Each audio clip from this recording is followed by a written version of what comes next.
Amen! Hallelujah! Good morning po muli mga kapatid sa pananampalataya sa ating morning devotion. Kumusta na po kayo dyan? Nawa po nasa maayos kayong kalagayan. Sa kabila po na tayo ay patuloy na nagkaroon ng bagyo at umalis na. At sa ibang lugar ay mga binabaha pa. Pero patuloy tayo magpasalamat sa umagang ito. Samahan tayo ng Banal na Espiritu na samahan na magpalakasang muli sa kabila ng mga problema at pagsubok. Amen! Munin po natin ang ating mga Biblia at basahin po natin sa ikalawang Korinto 1:3-7 upang tayo ay patuloy na magpalakasan. Amen! Sabi po doon sa verse 3, purihin natin ang Diyos at Ama ng ating Panginoon Kristo, ang Ama ng kahabagan at Diyos na pinagmumulan ng lahat ng kaaliwan. Inaaliw niya kami sa aming mga kapigatian upang sa pamamagitan ng kaaliwang tinanggap natin sa Kanya ay maaliw naman namin sa mga nahahapi sapagkat kung paano karami ang aming paghihirap dahil sa aming pakikipag-isa kay Kristo, gayon din naman karami ang aming kaaliwan kay Kristo. Kung naghihirap ka man kami, ito'y para sa ikaaliw at ikakaligtas ninyo sapagkat naaliw kami, kayo may naaliw rin at lumalakas upang inyong matiis ang mga kapighatiang dinaranas ninyo tulad namin. Kaya't matibay ang aming pag-asa para sa inyo sapagkat alam namin kung paanong kahati kayo sa aming kahirapan, magiging kahati rin kayo sa aming kaaliwan. Amen? Salamat po sa pagkabasa ng kanyang mga salita. Ama, in the mighty name of Jesus, salamat po Panginoon sa buhay ni Pablo na napakadami nilang dinaanan na pagsubok sa araw-araw, mga kapagkatian. Pero sa kabila noon, siya po ay patuloy na nagbibigay ng encouragement sa mga mananampalataya noong time sa Corinthian. At hindi lamang po maging sa panahon namin ang salita na ito ay patuloy na nagbibigay sa amin ng pag-asa at lakas upang kami magpatuloy sa kabila ng mga problema at pagsubok. Salamat po. Ikaw po makita sa akin. Bigyan mo kami ng word of encouragement by the power, the Spirit of the Lord to be with us right now. In Jesus' name we pray. Amen. Hallelujah. Salamat po. Sa ibang lugar po binabaha pa. Pero purihin ang Panginoon at tayo po'y maglimilimi ng word of encouragement sa umagang ito na kahit papano makapagbigay ng pag-asa sa atin na ang bawat pangyayari sa ating buhay, ito ay may itinuturo ang Panginoon. Ang ating pag-usapan ay patungkol sa purpose in pain. Layunin kung bakit tayo ay dumaraan ng kasakitan. At sabi doon, ang pinaka-keywords natin ay doon sa 2 Corinthians 1:4. Sabi doon, God comfort us in all our troubles so that we can comfort those in any trouble with the comfort we ourselves receive from God. Amen. Kagaya po ngayon, yung sa atin sa Quezon Province, signal number 1 ang bagyo, di po ba? At makikita natin sa mga balita ang lugar ng Rizal, bubong na lamang.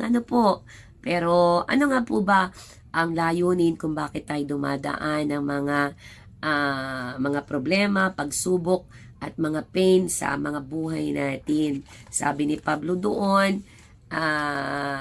kung titingnan natin, mas maraming mga problema at pagsubok ang dinaanan ng mga nauna sa atin na mga lingkod ng Diyos. Sa buhay na lamang ni Pablo, grabe na nando siya na araw-araw ay nanganganib ang buhay. Pero sa kabila nun, ang comfort ng Panginoon ay kanyang nararanasan, ang pagsama ng Banal na Espiritu ay kanyang nararanasan. Kaya sa panahon din natin, anuman ang dinadaanan natin, may sakit, may karamdaman, nasa ospital, nasa suffering, may mga kinakaharap, walang ganito, at ang nakikita ay mga problema, hindi po ito dapat maging hadlang sa atin dahil yung mga problema at mga sakit, karamdaman na dinadaanan ay may layunin ng Panginoon.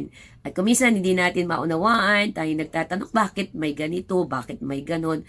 Pero alam po natin na mananampalataya na ang mga pagtitiis, ang mga suffering, yan ay dadaanan natin para tayo ay yung ating karakter ay patuloy na lumalim, lumago ang pananampalataya, pagtitiwala sa ating Panginoon. Amen? Kaya po, anuman yung mga apleksyon na dinadaanan natin, ito ay pwedeng gamitin ng Diyos sa ikakalago natin para tayo ay tumibay sa pananampalataya at ang ating paningin ay parating nakapokus kay Kristo. Di po ba sa mga bagay na hindi natin nakikita? Kasi kapag yung ating mga paningin ay nakapokus sa mga nakikita natin dito sa lupa, mga problema, sakit, karamdaman, di ba, naapektuhan tayo.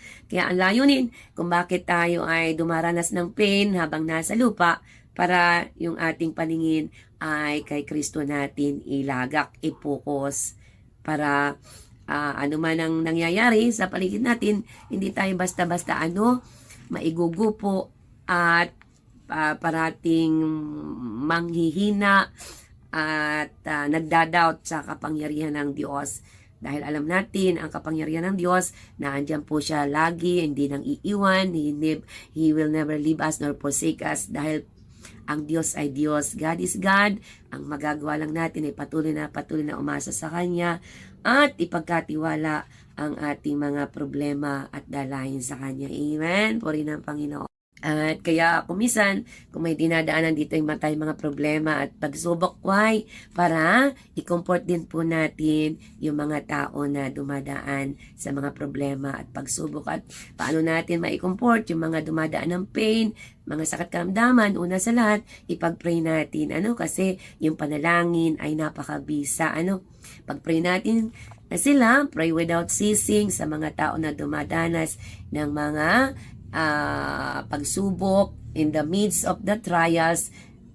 Tayo naman po na dumaan na noon at natagumpayan, we encourage them na malalampasan din po nila yung mga problema at suffering na yung dinadaanan. At sabi nga po din ni Pablo, ang layunin kung bakit tayo ay may mga suffering, para tayo ay makatanggap o makareceive ng God's comfort na maabot din natin siya, mapagpala. Kasi ang trabaho natin mananampalataya, pray for them, encourage one another, love one another, forgive one another. Yun ang mga trabaho nating mga mananampalataya. Kaya sabi dito sa ating binasa, kapag tayo ay dumadanas noon, tayo naman po ay magpatuloy din na ipanalangin sila. Yung mga dumaan ng mga baha, mga binagyo, talagang lubog ang bahay, let's pray for them. Yun ang ating magagawa, na sila po ay patuloy na kabagaan ng Diyos. At ang pinakamaganda po na ipanalangin natin sa mga dumadaan ng mga problema at pagsubok ngayon, kawalan, binaba, yung masumpungan nila yung kamay ng Diyos, yung kaligtasan ng Diyos. Dahil kapag sumpungan nila yung regalo ng Diyos na kaligtasan at pagpapala, man yung mga problema at pagsubok na dumating sa ating mga buhay, na andun yung kamay ng Diyos na parating nakaagapay sa mga tao na patuloy na magtitiwala sa Kanya. Kaya po, sa umagang ito, napakaganda ng